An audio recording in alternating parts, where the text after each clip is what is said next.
में ही हमारे बीज को उपचारित कर रहे हैं। पहली बात तो अगर ये कि अच्छी क्वालिटी का सीड लेना जरूरी है। अगर अच्छी क्वालिटी का सीड ले रहे हैं तो फसल अच्छी होगी, ये सही बात है। हाँ। तो हमारी फसल तो अच्छी होएगी, ऊपर से उसको उपचारित करना बहुत जरूरी है, क्योंकि कई बार ऐसा होता है ना कि आपको पता नहीं लगता है, बीच में कोई बीमारी आ जाए या फिर हो सकता है जमीन से कोई रोग लग जाए, उसके बाद फिर सफल आगे तो अच्छी ये फसल तो अच्छी कैसे ही होगी आपकी।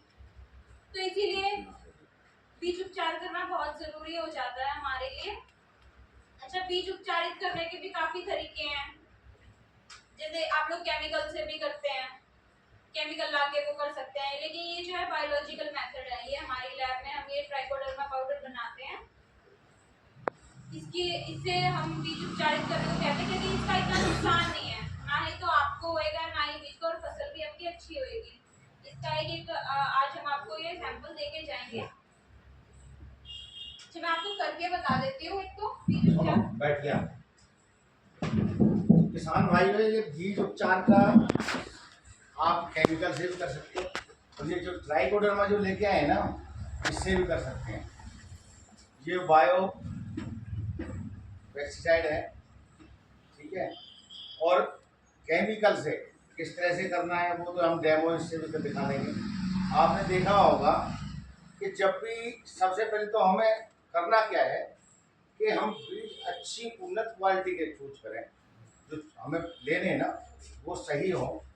उसके बाद जो हमें इनसे उपचारित करना है, चाहे केमिकल से करें चाहे इससे करें, करना एक सही है भाई। अगर हमने ट्राइकोडर्मा से कर दिया तो केमिकल से नहीं करना, फिर चाहे केमिकल से कर दिया तो हमें इसका यूज नहीं करना। एक से किसी से भी कर लो, वो जरूरी है। इससे फायदे क्या है कि भाई केमिकल नहीं है और ये फायदा ज़्यादा करता है। फायदा कैसे करेगा? ये फंगस है, ये हमारी फफूंद जो लगती है ना वो है, और ये ना तो हमें नुकसान करेगा ना हमारे एनवायरनमेंट को ना हमारी ज़मीन को। ज़मीन में फायदा इतना करेगा जैसे हमारे पौधों में लगता है जड़ गलन, तना गलन, और ये विल्ट वगैरह जो आता है तो उसको भी ये रोकथाम करता है। जैसे बच्चे को पोलियो की ड्रॉप देते हैं तो पोलियो से बचाता है, स्वस्थ रहता है बच्चा। तो इसी तरह से ये बीज के लिए सुरक्षा है। और जो सुषुप्त अवस्था में भी होता है ना बीज, उसको भी एक्टिव कर देता है ये। तो हर बीज अंकुरित होगा और स्वस्थ होगा, और स्वस्थ पौधा जब निकलेगा तो उस पर रोग भी कम आएगा।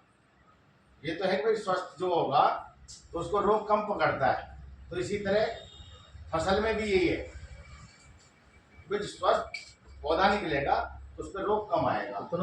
और जब कमजोर पौधा होगा तो आप क्या करेंगे? फर्टिलाइजर फेंकेंगे, कुछ करेंगे, उसको एक्स्ट्रा कोई न्यूट्रिएंट देने के लिए दोगे ना, उसकी वजह से फिर उसमें जब जबरदस्ती हम हरापन लाएंगे, हेल्दी दिखाएंगे, तो उसकी वजह से ये रस चूसने वाले कीड़े बहुत ज़्यादा अट्रैक्ट होते हैं, इसलिए आते हैं।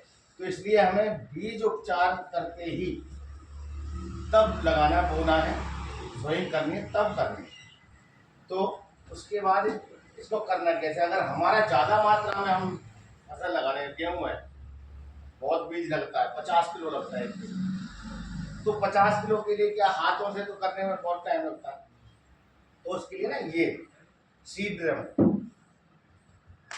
ये वाला जो, इसको आप बनवा सकते हैं अपने जो लोहे का काम करते हैं, आयरन का काम करते हैं।